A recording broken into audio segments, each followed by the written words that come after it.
iOS 9 is finally rolling out to all your iDevices with the usual yearly feature additions, UI tweaks and rollout issues. While it looks pretty much the same on the surface, there are actually quite a few things that Apple changed in this version of iOS that are actually pretty exciting and set a great framework for the future versions of iOS.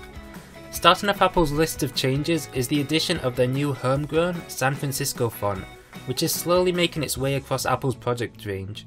The app switcher has also seen a minor redesign, with apps now moving in from the left with pretty much the same functionality. A new low power mode, similar to what Android and Windows Phone already offer, is in iOS 9, and there are apparently a lot of under the hood changes to help out with the battery life too. Notification Center was also slightly tweaked, with notifications now showing up by date rather than by app.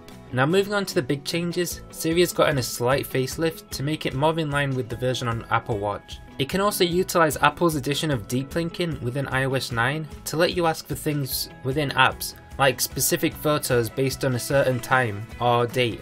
Apple also added a handy back button when you go into an app from search or from another app. I do wish they would have made this button a bit bigger though, because at its current size it is kinda hard to touch. Siri also has a lot more voice commands that you can see by asking Siri, "What can I say?" Spotlight is also now back where it used to be, but now has suggested contacts, apps, places that are close to you, and news stories from the new News app. Talking about new apps, alongside the brand new News app, there's also Notes and Passbook that now have new looks.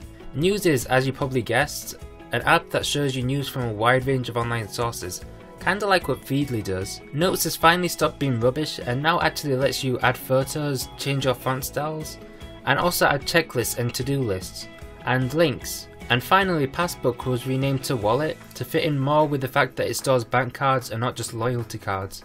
iCloud Drive has also finally surfaced on iOS 9, finally letting you access your files without having to go into the Files app. Something I'm surprised they didn't add a lot earlier.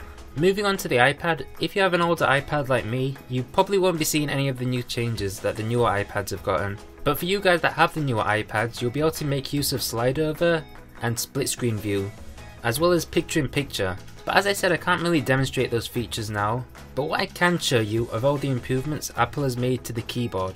Holding two fingers down on the keyboard will transform it into a trackpad to move your text cursor around. There is also a new menu bar which shows things like cut, copy and paste.